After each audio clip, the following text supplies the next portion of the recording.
Hello and welcome to my second Q&A video.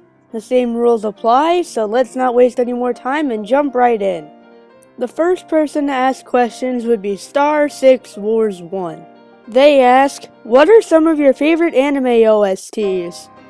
Well, some of my favorites would be Durarara, Trigun, and Bakano. But if you'd like to have some more specifics, I have an entire playlist of them. I'll leave that in the description for you to check out. Their next question is, what is your favorite novel genre? I'd have to go with realistic fiction, mainly because everything about it is realistic and I can relate to it easily. Or biographies or memoirs. I also really like those too. Their final question is, what are some of your inspirations for your videos? Well, mainly from Arcada's videos, from Shadowy CS's videos, Holden's style of reviewing. A lot of those people. The idea of quick thoughts actually stems from Giguk's Anime Zone rants, which is, well, basically the same thing, except his editing is a lot better than mine and he can actually use clips. Okay, thank you Star6Wars1. The next person to ask is IV Less Than Trolling / The Real Black Otaku. They ask, if you were in charge of the creation of an anime, who would you have produce, direct, compose the music for, and eventually license the anime? Well, I would like to have it produced by Studio Mappa, be directed by A. Ayaki, who directed Fate Zero, have the music composed by Yuki Kadra, and then I would like Funimation to license the anime because they're the only studio that has good dubs besides Aniplex, but Aniplex costs too much. Their next question is, what are your thoughts on RWBY?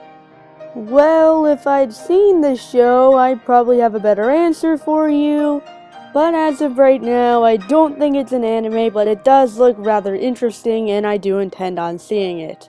When I do, there will most likely be a review of it on my blog or quick thoughts in the future. Their next question is, if you were dying and only had time to watch one anime before kicking the bucket, what would it be?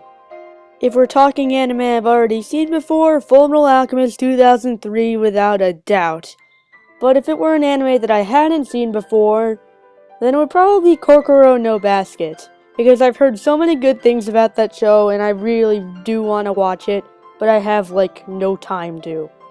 Their next question is, what is your ultimate guilty pleasure anime? Guilty Crown, without much of a doubt.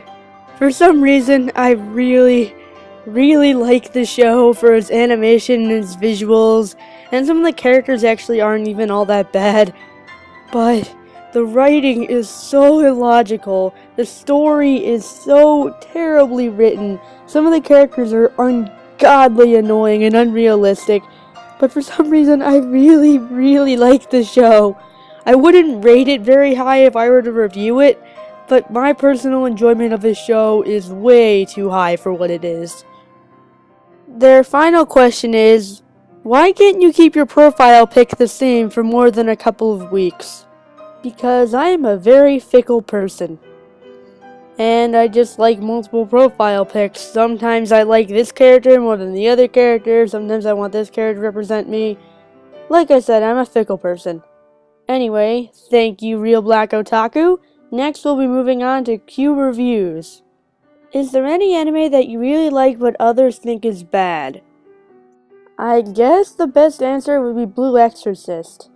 A lot of people think that this is just another average shonen, but for the most part I really liked it and thought it was pretty unique. I may have to rewatch it though because it's been nearly a year since I've seen it, but that doesn't still change the fact that I really like this anime. Their next question is, which anime do you deem to be underrated? Katanagatari by a long shot. I feel like not enough people know about this masterpiece of an anime. It's one of my favorites of all time. And the funny thing is, the author of Katanagatari's light novels is the same person who wrote the Bakemonogatari light novels. And they're very similar in terms of dialogue.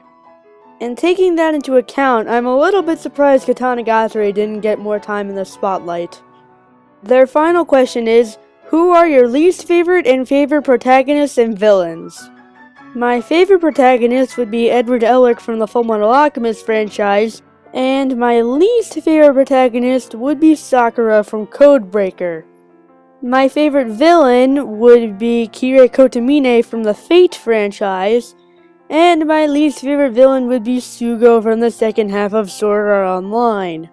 Alright, thank you Key Reviews. Now let's move on to KC Not Quite HD. Their first question is, what's your favorite anime series based off of a game with a lot of creatures? Well, I guess Pokemon. I haven't really seen Digimon or Yu-Gi-Oh or anything else like that, but I do like quite a few of the Pokemon movies enough to say that I like the series as a whole, even if I haven't seen a lot of the TV show. The next question is, who's your favorite seiyuu and American voice actor? My favorite male seiyuu would be Yuki Kaji, who did the voice for Eren Yeager in Attack on Titan. My favorite female seiyuu would be Kana Hanazawa. As for American voice actors, my favorite male voice actor would be J. Michael Tatum, who is known for roles such as Sebastian from Black Butler, and Trina Nishimura, who played Mikasa in Attack on Titan and Kurisu Makase in Steins Gate.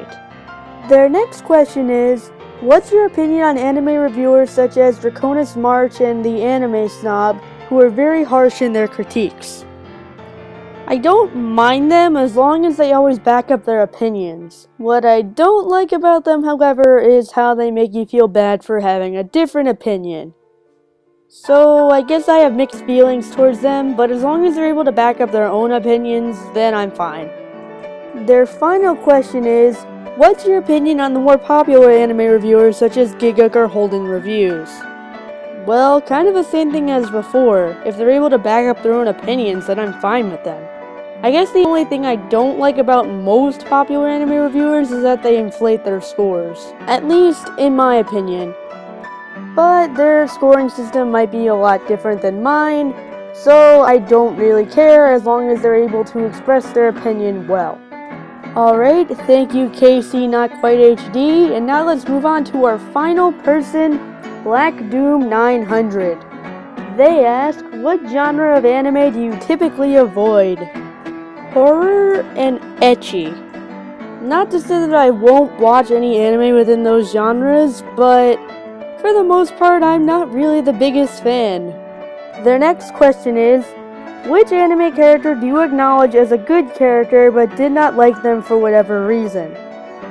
Maka from Soul Eater, which is weird because this is normally a character that I would really like because she's a very strong, witty, and kind female protagonist, but I just found her to be kind of boring. And their final question and the final question of the Q&A is, now that you've reached 100 subscribers, will there be any new changes to future videos? Not that I really plan. The only thing that I really want to improve would be my editing skills, and that's about it. You'll just be seeing more Quick Thoughts videos, more Q&A videos possibly in the future, and basically the same thing that's been going on since day one. Well, that's all from me. Thank you all for 100 subscribers, and I'll see you guys later.